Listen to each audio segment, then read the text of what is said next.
Hello, welcome to Mr. Menta's ELL Classroom. This is how to use Mr. Menta's ELL Classroom. This video will explain how to use all of my other videos. So the first thing you're always going to start with is a link to a playlist. These links will be sent to you directly by myself or by another teacher. So to get started and to get some English practice for your students during the quarantine, just click on the YouTube playlist and open it up,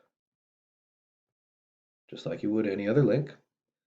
And then you should get something that looks pretty much like this. So over here you have a list of videos all about the same subject that I've made. Each one of these lists is supposed to be about a week's worth of work. Students can do one or two per day. There's nothing wrong with them working ahead and doing more if they're in the mood. First video on the list is this one, which is actually the video you're watching now, or a version of it, how to use the classroom. So you can always refresh that. This is where to find that. And then they are in the order to be viewed. So this one, we'll go ahead and open it. It's Sounds and Words Part 1, which I have open over here. So this is what a normal video lesson will look like. The first thing you're going to want to do, it'll start playing, but you're going to want to pause it. Hit the pause button here.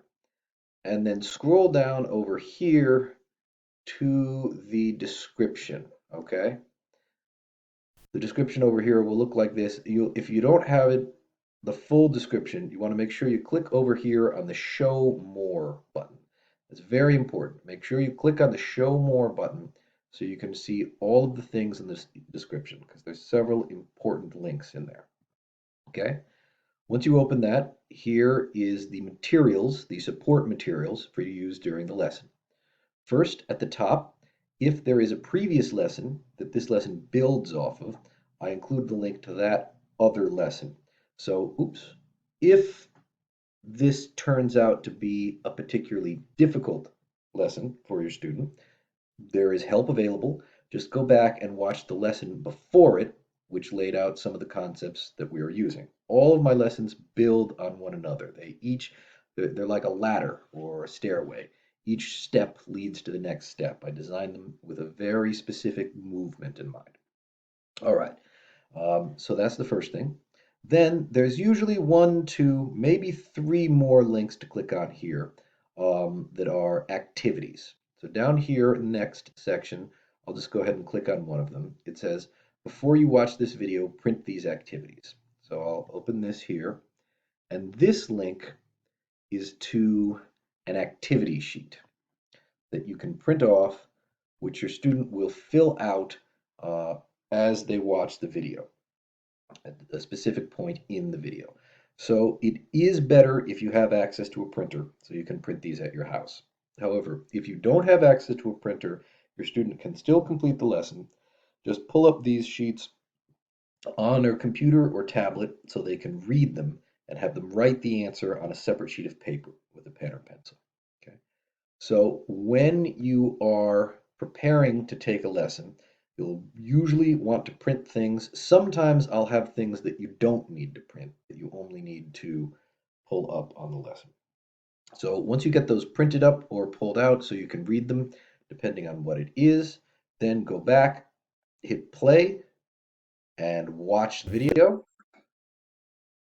And I will walk you through the lesson. We'll fill out the activity together at the appropriate time after I have discussed what we're learning a little bit. Then, when they're done at the end, I will go over the answers and discuss what we should have learned. After that, it's time to go on to the next video in the list. You want to make sure, as I said, every student watches every video in the list in about a week. So they have a certain amount of self-pacing they can do. That's fine.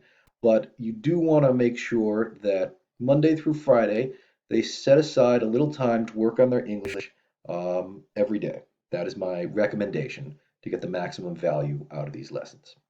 After they're finished with that, the last thing over here in the description that is a useful link that I've included is down here. I have the link to the iReady reading program, which is basically a video game, provided by the school that will teach them reading and typing skills. You click on that, you go over here, and you can log in with a username and password that the school should have provided to you at the beginning of the quarantine.